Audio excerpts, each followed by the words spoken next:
Welcome to another episode of The New Arrivals with me, your host, Jamie Hinks. It's the January transfer window, so there's plenty of activity between the clubs in the Premier League, which means it's going to affect your fantasy teams as well. I've gone through 3 of the new arrivals this weekend just to tell you what you can expect from them.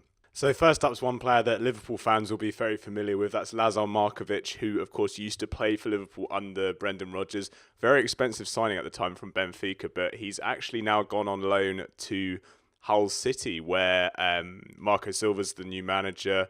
Markovic only played 6 games so far this season for Sporting Lisbon in the league and a couple of others in Europe as well. And he hasn't actually played any more games in a whole season than he did at Liverpool in that very short spell back then.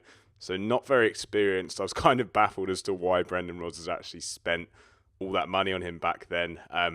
But, I mean, down the bottom, he can prove himself, get them out of a relegation battle. Nothing jumps out at me as to figures that will score you fancy points. But if he plays as a wing-back or as an attacking midfielder, he's very versatile. If he's playing as a wing-back, he could score you points from assists if he's assisting Abel Hernandez. But as I say, not a huge amount that jumps out at me there with him. Second player is a big signing. It's Jose Fonte, who's gone to West Ham.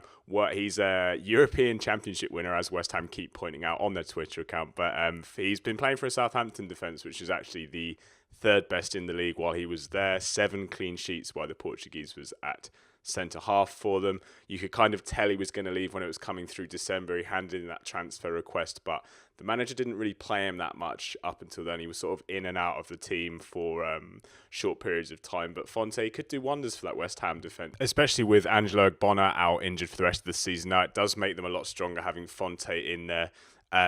Stats-wise, he does pop up with the odd goal.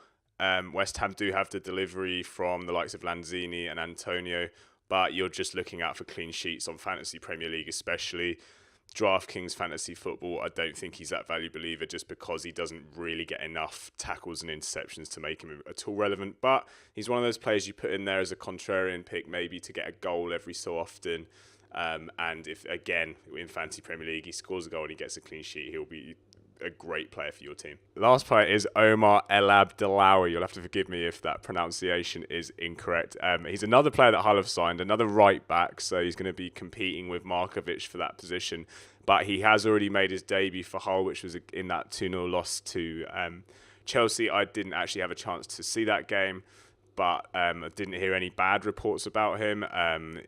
That's not the game he's going to excel in. I think you're going to get more of an idea of what he's actually like when he plays in upcoming games or against teams down the bottom. But Marco Silva, the coach, obviously trusts in him. He had him at Olympiacos, where he played 60 top flights games for the Portuguese manager. He had a handful of goals and a handful of assists across those games. Hasn't played a lot this season, but Marco Silva obviously trusts him a hell of a lot. He won 2 titles there with him. And who are we to say that he's not got the ability to come through? He's very cheap. He's actually in the player pool on Fantasy Premier League. I believe he's only around 4.5 million. But Hull don't keep a lot of clean sheets. And you're basically, again, same like Markovic, you're relying on him getting assists, I think. Nothing jumps out at me yet again with this player. But maybe if you get him in there, he could be the surprise package for you. So another one I wanted to touch on is that Saido Berahino has actually moved to Stoke in the last week.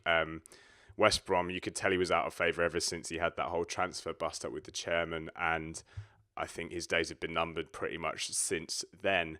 Him moving to Stoke does mean that there's going to be players who could be moving out, which I think Bojan will be the one going, maybe to Middlesbrough. So that's definitely something to watch out for as well.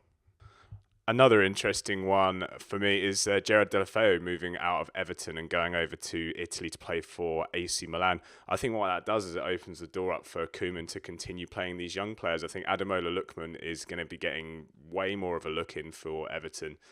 Looks very impressive at the weekend.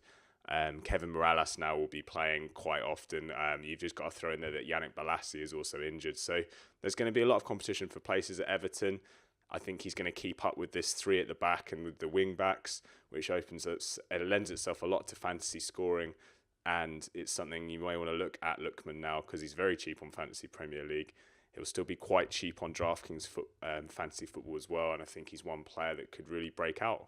So guys, that was the new arrivals video for today. I hope you enjoyed the insight that I gave you there. If you liked it, give it a thumbs up below.